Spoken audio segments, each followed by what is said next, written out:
नमस्कार दोस्तों, स्वागत है आपका मेरे चैनल धार्मिक कथाएं में। आपने विष्णु भगवान की कई कथाएं सुनी होंगी, लेकिन आज मैं आपको अलग हट के आपको ऐसी पौराणिक कथा बताने वाली हूँ जिसको शायद ही आपने पहले कभी सुना या पढ़ा होगा। आइए आज हम जानते हैं विष्णु भगवान और गरुड़ की पौराणिक कथा। ऋषि कश्यप की कई पत्नियां थी, जिनमें से दो थी वनिता और कद्रु। ये दोनों ही बहनें थी जो एक दूसरे से ईर्ष्या रखती थी।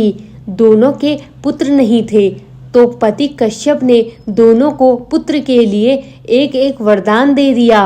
वनिता ने तो बलशाली पुत्र मांगे, जबकि कद्रु ने 1000 सर्प पुत्र रूप में मांगे, जो कि अंडे के रूप में जन्म लेने वाले थे।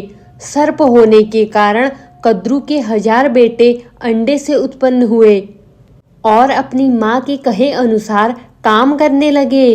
दोनों बहनों में शर्त लग गई थी कि जिसके पुत्र बलशाली होंगे, हारने वाले को उसकी दास्तां स्वीकार करनी होगी। इधर सर्प ने जो जन्म ले लिया था, लेकिन वनिता के अंडों से अभी कोई पुत्र नहीं निकला था, इसलिए जल्दबाजी में वनिता ने एक अंडे को पकने से पहले ही फोड़ दिया। अंडे से अर्धविकसित बच्चा निकला, जिसका ऊपर का शरीर तो इंसानों जैसा था, लेकिन नीचे का शरीर अपरिपक्व था। इसका नाम अरुण था।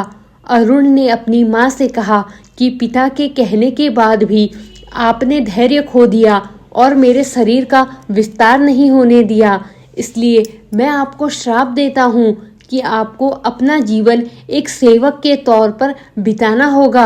अगर दूसरे अंडे में से निकला उनका पुत्र उन्हें इस श्राप से मुक्त ना करवा सका, तो वह आजीवन दासी बनकर रहेंगी। भय से विनीता ने दूसरा अंडा नहीं फोड़ा और पुत्र के श्राप के कारण शर्त हार गई और अपनी छोटी बहन की दासी बनकर रहने लगी। बहुत लंबे काल के बाद दूसरा अंडा फूटा और उनमें से एक विशालकाय गरुड़ निकला, जिसका मुख पक्षी की तरह और बाकी शरीर इंसानों की तरह था। हालांकि उनकी पसलियों से जुड़े उनके विशालकाय पंख भी थे। जब गरुड़ को यह पता चला कि उनकी माता तो उनकी ही बहन की दासी है और क्यों है यह भी पता चला, तो उन्होंने अपनी मौसी और सांपों के इस दासत्व से मुक्ति के लिए उन्होंने शर्त पूछी। सर्पों ने विनीता की दास्तां की मुक्ति के लिए अमृत मंथन से निकला अमृत मांगा। अमृत लेने के लिए गरुड़ स्वर्गलोक की तरफ तुरंत निकल पड़े। देवताओं ने अमृत की सुरक्षा के लिए 3 चरणों में सुरक्षा कर रखी थी। पहले चरण में आग की बड़े परिंदे बिछा रखे थे, दूसरे में घातक हथियारों की आपस में घर्षण करती दीवारें थी और अंत में 2 विषैले सर्पों का प्रहार। वहां तक भी पहुंचने से पहले देवताओं से मुकाबला करना था। गरुड़ सबसे भीड़ गए और देवताओं को बिखेर दिया। तब गरुड़ ने कई नदियों का जल मुख में ले पहले चरण की आग को बुझा दिया।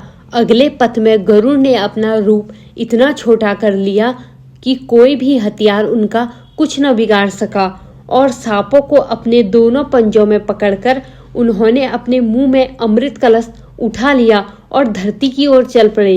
लेकिन तभी रास्ते में भगवान विष्णु प्रकट हुए और गरुड़ के मुंह में अमृत कलश होने के बाद भी उसके प्रति मन में लालच न होने से खुश होकर गरुड़ को वरदान दिया कि वो आजीवन अमर हो जाए। तब गरुड़ ने भी भगवान को एक वरदान मांगने के लिए बोला, तो भगवान ने उन्हें अपनी सवारी बनाने का वरदान मांगा। इंद्र ने भी गरुड़ को वरदान दिया कि वो सांपों को भोजन के रूप में खा सकेगा। इस पर गरुड़ ने भी अमृत सकुशल वापसी का वादा किया और अंत में गरुड़ ने सांपों को अमृत सौंप दिया और भूमि पर रखकर कहा कि यह रहा अमृत कलश, मैंने यहाँ इसे लाने का अपना वादा पूरा कर दिया है। अब यह आपके सुपुर्द हुआ, लेकिन इसे पीने से पहले आप स्नान कर लें तो अच्छा रहेगा। जब वे सभी सर्प स्नान करने गए तभी वहां अचानक भगवान इंद्र पहुंचे और अमृत कलश को वापस ले गए, लेकिन कुछ बूंदें जमीन पर गिर गई जो घास पर ठहर गई थी। सर्प उन बूंदों पर झपट पड़े, लेकिन उनके हाथों में कुछ नहीं लगा। इस तरह गरुड़ की शर्त भी पूरी हो गई और सांपों को अमृत भी नहीं मिला। धन्यवाद दोस्तों। वीडियो आपको कैसी लगी कमेंट्स में ज़रूर बताइएगा।